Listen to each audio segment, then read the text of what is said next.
I think that AI is a fantastic opportunity for us to really help us all, I think, obtain those superpowers that will make us more, I think, effective, more happier, right? I mean, have a better work-life balance, especially now when the amount of data that we come across in our daily lives is much bigger.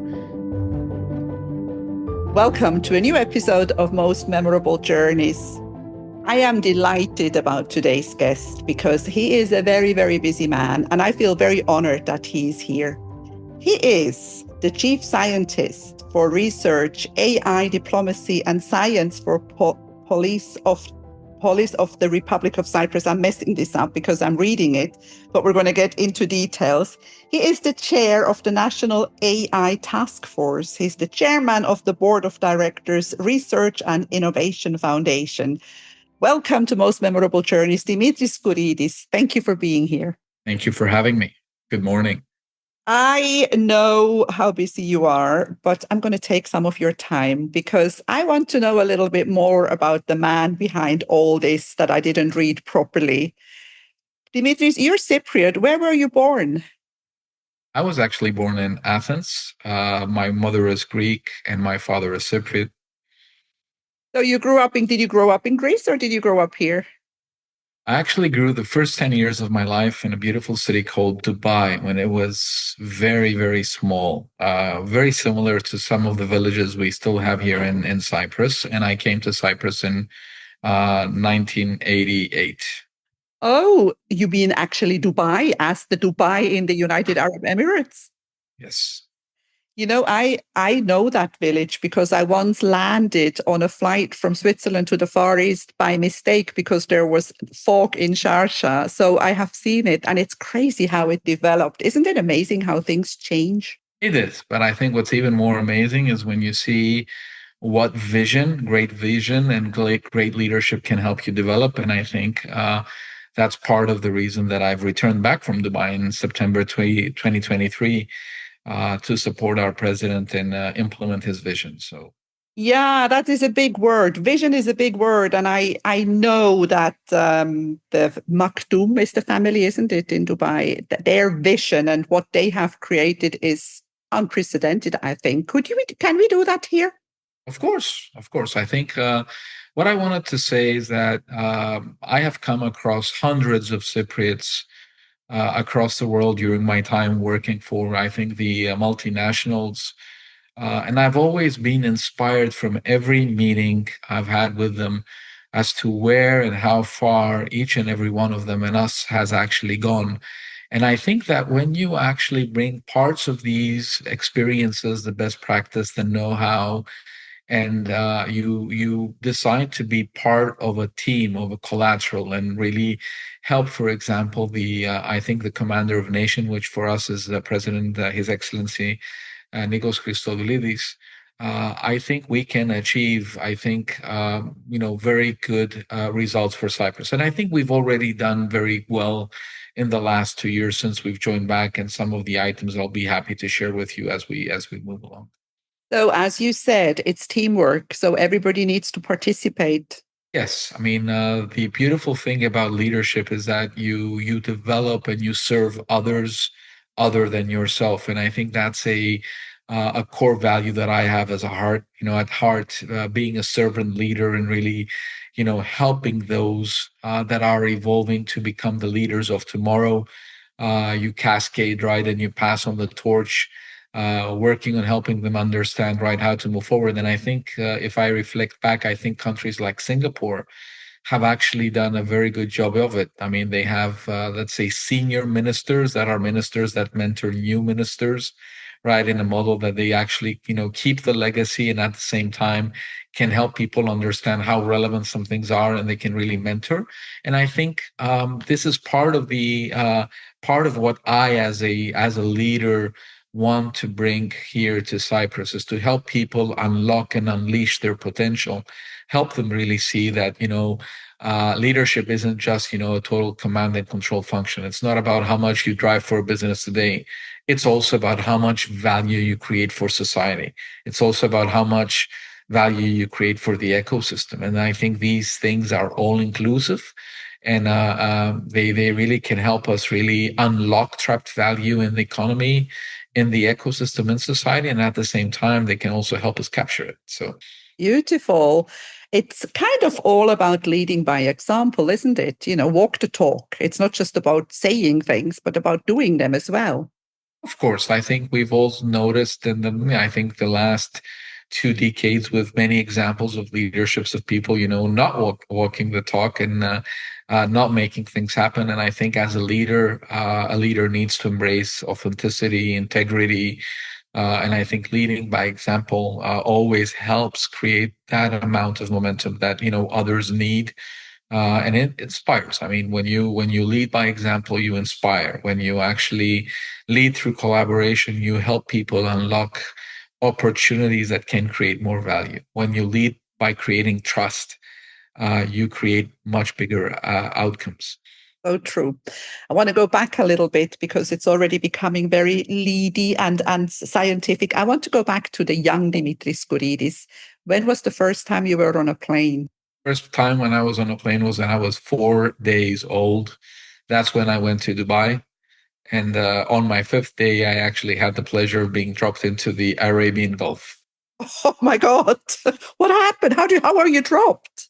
Well, I mean, my mom actually took me to the beach, right? I mean, we arrived in Dubai. We had the privilege of living very close by the seaside, and yeah, I mean, I've been a swimmer since day 5 of my life, and I've been an airplane, let's say, fan since day 4. Wow. And that is amazing. So your mother was a modern woman because she didn't do that Saranda Meres thing, the 40 days of not going outside, did she?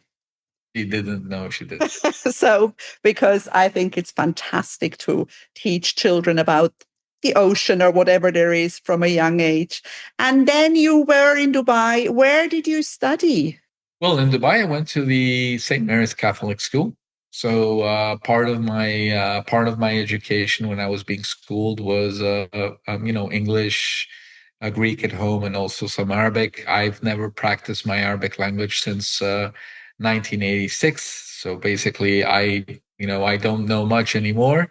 But the most important thing is, when you travel enough. I mean, I spent about 22 years of my life traveling in a very extensive pace. You start, becoming much more flexible with languages, and with some effort, you can get along with the basics. And traveling makes you humble and makes you understand really how small you are and that there is a whole big world out there.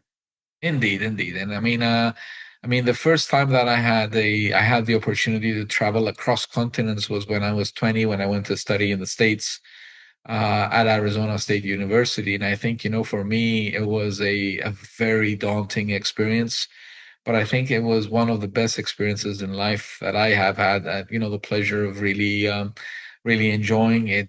Gave me this opportunity to unlock, to explore, to basically learn more about cultures, right, and be curious. And I think that is something that I've leveraged as core part of my personality tool set, is never approach things right with bias. Always be open, always listen, always try to understand, always try to explore wherever you are. And I think those things are things that you can actually carry as a toolbox when you work as a leader or as a manager or wherever you are.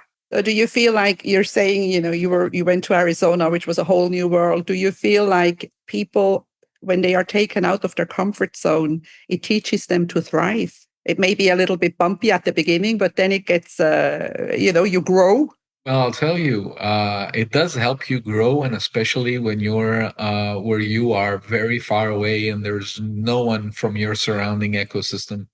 I remember that, my dad was a former executive at a company called Atlas Copco, and he had actually helped me get the ticket. So I went Larnaca to Amsterdam, Amsterdam to Detroit, and Detroit to Phoenix. And the very interesting experience is that I landed in Detroit, and I tried calling back, and I had never seen like a more complicated phone booth in my life. So after 2 minutes right in the airport, I was stressed out, and I said, okay, I'll just send an email when I get to Arizona.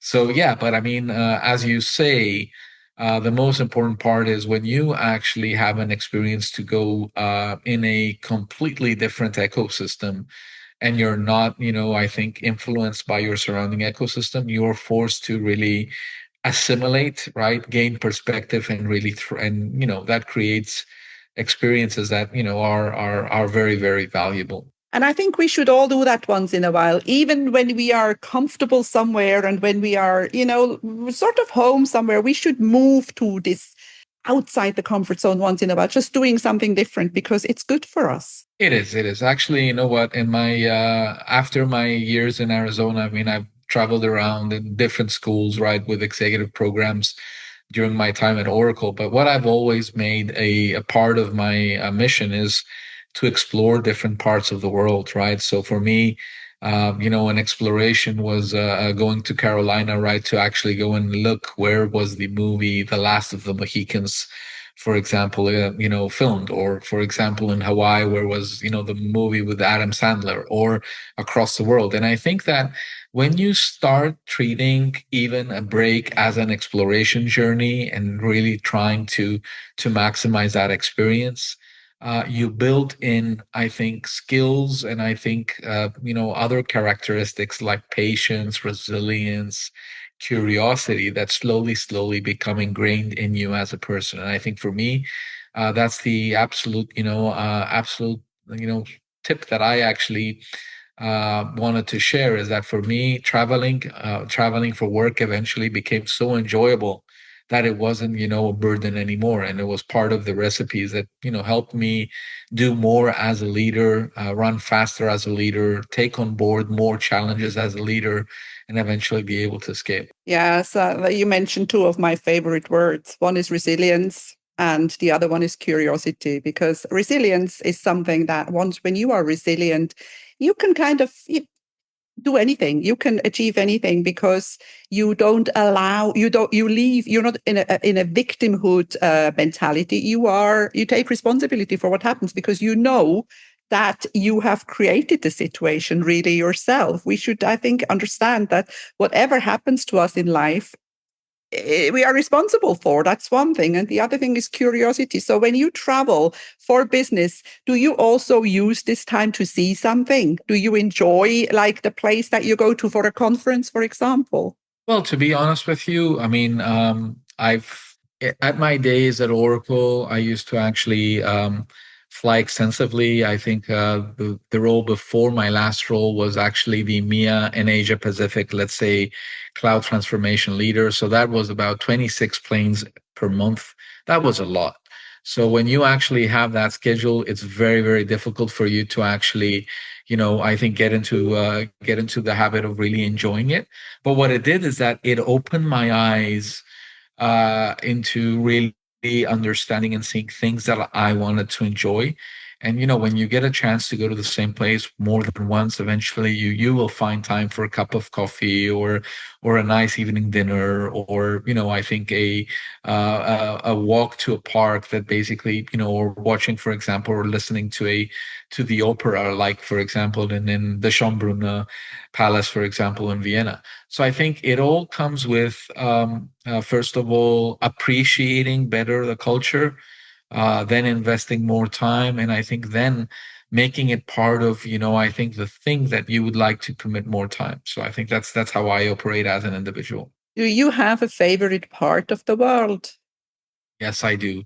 I have a favorite part of the world for everything that is important to me. And as an example, I love Africa because of the scenic walks, right? When you actually get an opportunity to get out of your schedule, either it's going to the White Lion and Rhino Park and outside, for example, Johannesburg, or if you actually want to climb the Kilimanjaro and you want to see, for example, the gorillas, or for example, if I will really want to enjoy the beach. I think that ultimately, after traveling across the world, from Hawaii to Bora Bora, right, the Fijis, or the Caribbean, I mean, my favorite part of the world is Cyprus. Cyprus has 50 blue water flag beaches, amazing ecosystem, and you can actually go to every different beach in 45 minutes, right? So I think the fact that you can actually go from one side of the island to the other and really have a completely different experience. I mean, taking a small boat, right, and going to the lagoon in Paphos, right, is a very different experience to taking a sailboat from Larnaca and going all the way to Cabo Greco, and also then, all right, a very different experience if you're just going to take a catamaran from Rodaras to Ayanapa. So I think, yeah, I think as I said, the most important part is to find favorite places that inspire you to live every moment. So for me, the beach in Cyprus, the scenery, for example, in amazing scenery, for example, in Africa. When you want to actually enjoy the sunset, right, and the sunrise, I think there's no better place than looking at it above an airplane going to Joburg or to Australia or Albuquerque, New Mexico. And last but not least, right, I think my favorite way of really enjoying at a much slower pace is cruising. And I think for me, I'm happy and blessed. I mean, my family and I have had the opportunity to go do what 32 plus cruises. We've got five to go around the world with by ship, and I think Antarctica is there, and I think it's one of the legendary places that I want to visit, following up from the journey of Ernest Shackleton back in the early 1900s, right? So Alaska is on my bucket list as well. I've done extensive traveling in the US when I was a tour guide, but I've never been to Alaska. So definitely needs to be done. Now, let's get a little bit more serious because I want to know about AI because AI is for many people, they are afraid of it. It's fear of AI. And I think maybe it's a blessing and a curse. But what is your opinion? Because you are an AI specialist. Tell me a little bit about your opinion about AI. well, I mean, like every technology that we have encountered, right? We always approach it with fear and, caution because we're afraid of the unknown. I think that AI is a fantastic opportunity for us to really help us all, I think, obtain those superpowers that will make us more, I think, effective, more happier, right? I mean, have a better work-life balance, especially now when the amount of data that we come across in our daily lives is much bigger. But, I think for those basically who ask me, what is AI? I basically tell them, well, think of it as a new language that helps us get things done that we couldn't do ourselves as fast as a machine could do, right? And people say, well, you know what? What do you mean? I said, well, there's some parking lots where you just drive with your car, you park, and then when you leave, right, there's a bar that decides if you're there for more than 2 hours or less, right? If you're less than 2 hours, it opens. If you're more than 2 hours, you're going to have to go back and get a ticket, right? That thing is called computer vision. It's a technology that uses, for example, visual images to be able to help you. It's the same technology that people use in cars, or we benefit in cars when we have the lane assist, right? Essentially, it's a module that helps us really move forward. So for those though who really are thinking and worried about what we call generative AI, like chatbot or ChatGPT or Copilot, etc., and they see that this is so advanced and it's going to take their work away. I said, no. I mean, it's just generative. It's very narrow. We call it narrow AI, so it's very good at doing specific things, but it's not good at providing the end-to-end service and the complete capability of a human. However, it all depends on the questions you ask it. And that's why I said it's a language, right? So when I ask ChatGPT, write a question, I can get a completely different answer if I ask it a different question about the same thing. And it's all about interpreting it. So I think that um, AI for us, if we just summarize it for our audience for simplicity purposes, we can talk about generative AI is a form of AI that can really help us become much more productive, may have a much better, I think, work-life balance. And this brings a lot of advantages to us. Of course, it requires a changing mindset, right? Of how do you undertake learning, how do you use it, right? But I mean, when I told my mom as an example that she could basically talk to anybody in any language, right, without knowing the language, she said, really? And how fast would I do it? I said, infinitely fast. And does this thing know everything? I said, yeah, what would you like to do? She says, I'd like to find out my favorite recipe for an Italian dish. I said, ask it, right? And then I said to her, well, how about you ask it, to translate that from English into Italian? And she was surprised. So now, right, you see a 75-year-old walking around using this daunting technology as a communication enhancer, right? And basically, it creates autonomy for her. So I think that's the power of AI. AI has so many different forms of benefits that we can, I think benefit from.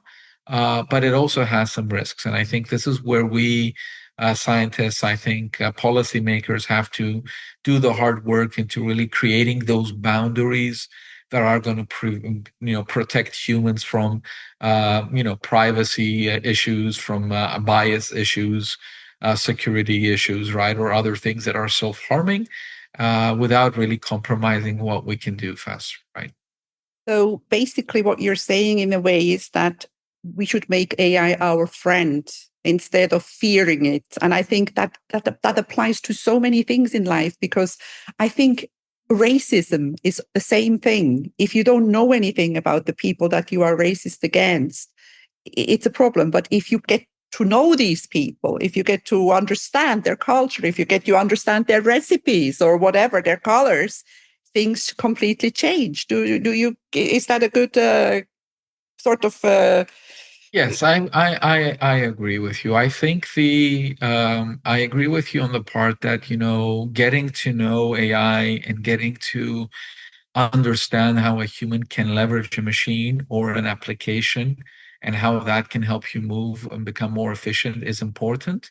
And I think what we have seen is that there's very good examples of, let's say, areas where, administrators, or I would say secretaries or accountants or lawyers or are already using AI for them to be able to achieve superpowers. Like, look at a use case at court, right? Look at a specific case and see why did, for example, the lawyer lose the actual case, or summarize, these 50 documents for me, and point out what the differences are, or summarize a table and give me the insight. And all of these things, right, can actually help humans avoid doing manual augmented work and actually get to a point where they can take this and really spend their time on really doing things that are much more productive. So yes, in simplified terms, is AI can be leveraged much better if we actually design those experiences where humans are augmented or powered by AI in ways that it enables them to achieve superpowers. fantastic. Now, you are the chief scientist of the Republic of Cyprus. You work directly with the president. What does that entail? What does that mean? Well, first of all, I must say to you that it's been one of the most fascinating and great experiences I have had. Actually working with a president who really cares about, changing Cyprus for the better, working for a person who feels totally accountable for everything that happens is basically very refreshing, because it really allows, people like me, technocrats, to really look at, how do I approach a decision without having to compromise, I think citizen benefit for costs, right? So I think the opportunity to work with a leader that basically takes all of this into consideration and always cares about, that impact on society has been very rewarding. So I do work very closely with him as the advisor on all items that are concerning the digital transformation of the nation, research and innovation. And I also have the same remit towards the Deputy Minister of Research Policy and Innovation, Dr. Nikodimos Damianou. I think the experience that I've just described is very, very good, because when you actually come to a point where you realize that you are here to build lasting value, sustainable value, and that everybody embraces teamwork, the actual outcome can be impressive. And I think, what I have actually learned by working with the president is that having high ethical standards does not mean that you don't deliver value. It doesn't matter that things are hard. Our job is to actually break, I think, the obstacles and make things happen. Timelines in politics, I think, and policy making are much more important, right? When you look at their impact in a short to medium perspective, rather than I think the private industry. And I think without wanting to be more, I think pessimistic on this, or I think too arrogant on it, I say that in private world we always think about the quarter, the end year results, right, etc. In policy, right, you get a policy wrong, you may have people who are suffering. You may have increased percentage of unemployment. You may have people who can't really take care of themselves, right? They are uninsured. You have hundreds of scenarios that you have to take into consideration. So the experience for me is very good because it allows us to really design by taking into consideration the collective input that is coming across, and arming a person, meaning when I say arming is empowering a leader who basically has the entire responsibility for our country. And that is a very rewarding experience for me. Yeah, I think he's very, very lucky to have you.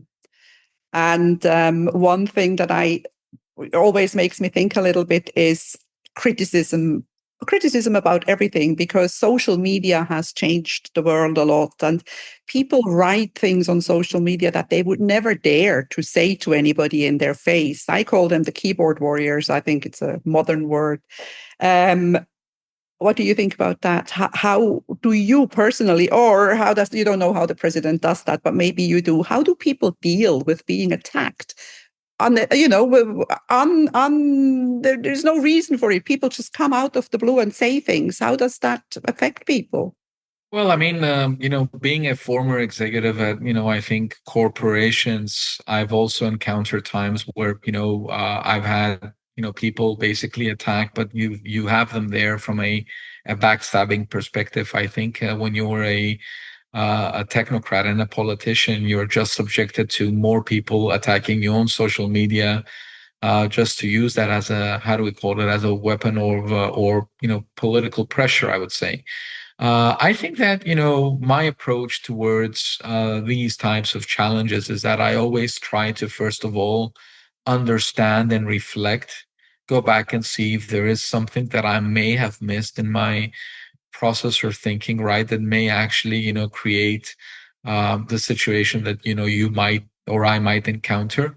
The second part is to never, take things personally, and to understand that I mean, people will be attacking you, but they are not really attacking you because of you. They're attacking you because maybe, you haven't, or a decision may have not yielded, the desired outcome that they have. Or, in case you're actually, I think doing a good job and then cleaning up a system, it might be the case that you're basically, targeting some interests. But I think the most important element that is for us to learn is that criticism makes us better, right? And better is, maybe it's an opportunity to build resilience. Maybe it's an opportunity for us to go back to the drawing board and think harder, right? And think, I think wider as to how we actually build something. Maybe it's an opportunity for us to really, reflect and see if we have missed something, right? And I think sometimes it's hard. It's very time draining. It's very, I think emotional, because I mean, when you're constantly being attacked, you really have to find this internal strength. So I think that for me, it's a way of reflecting, right, and continuously pursuing, I think, being better on a daily basis. And I just, I have a flag in my mind, right? If I can't explain it after I've done all of this effort that I've just described, I said, that's another keyboard ninja who basically, doesn't understand the world, and talk is cheap, right? But I mean, for me, I'd like to say that I was once upon a time the person on the other side of the door or the table. I was a Cypriot of the diaspora in Dubai. I was frustrated, by some of the things that weren't working into the system. And I think when this opportunity arose, I took it as a sign to say that now is my time to go and sit behind the table on the other side and, try to change things for the good of the nation, for the good of every citizen. And I always say, right, talk is cheap. So when I get challenged by people and eventually I meet them, I, have a coffee with them and I said, you know what? Can you please explain to me how you would be able to do this given ABC constraint? And it helps me understand, while it also helps them understand that sometimes, right, when you're not in a situation and you're not faced with the impossible, there's not many strategic options that you can actually evaluate. So I think it teaches me continuously the art of listening, the art of reflection, the art of I think exploring options, and never take things personally. Wow, I love that. That's amazing. Now we're getting quite towards the end. I have two more things that I want to know. One is, what's the future of Cyprus? Where do you see Cyprus? It's a kind of a job interview question. Where do you see Cyprus in 10 years? Well, I mean, I'll tell you what I believe in, right? So I think our president has a vision which is called Cyprus Vision 2035. And this vision basically is all about making Cyprus one of the most, I think, desirable, safest places to live, do business, and work. So as part of that, a part of that basically cascades down into my remit, where myself and the Deputy Minister of Digital Policy, Research and Innovation are working hand in hand. It's to make Cyprus a research innovation hub, right, by 2035. So for me, I think that we do have great opportunities, in front of us. What we need to do is to understand that sometimes you must prioritize some, I think, must-win battles today that will unlock others, that come into the future. So, for example, energy. If we can unlock, I think the challenges we have in our energy environment and have a policy mix that's much wider, we will be able to really build, I think smarter cities faster, smartest industries faster, get to a point where we could really, make Cyprus one of the leading, let's say, touristical hubs across the world. I can tell you for sure, right? I mean, I've done 32, let's say, trips on cruises across the world. I mean, you can get a direct plane access from one of the big hubs to Cyprus, and you can go to the port of Limassol, which is an amazing city, right? And you can get on a cruise ship there, and you can go in and either explore the southeastern Mediterranean, or you can explore, for example, the Arabian Gulf. That's an option that we can really develop further.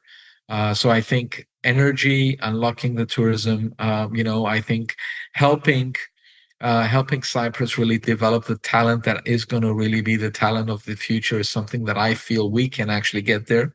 And I think that by 2030, we should be able to use AI to help us really personalize, I think, the services, the experiences that each citizen has, right, in a much better way than we are today.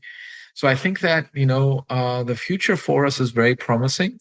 However, it requires out of the box thinking. It requires collaboration. It requires all of us to understand that we're too small to be able to do everything at once. And we really need to go, from step 1, 2, 3, right? And then we go to 4, 5, 6, and then, we're going to get there. But I think, you look at, nations like the United Arab Emirates, you look at Switzerland, you look at Singapore and some other countries, right, and that are similar in size, I think, with us.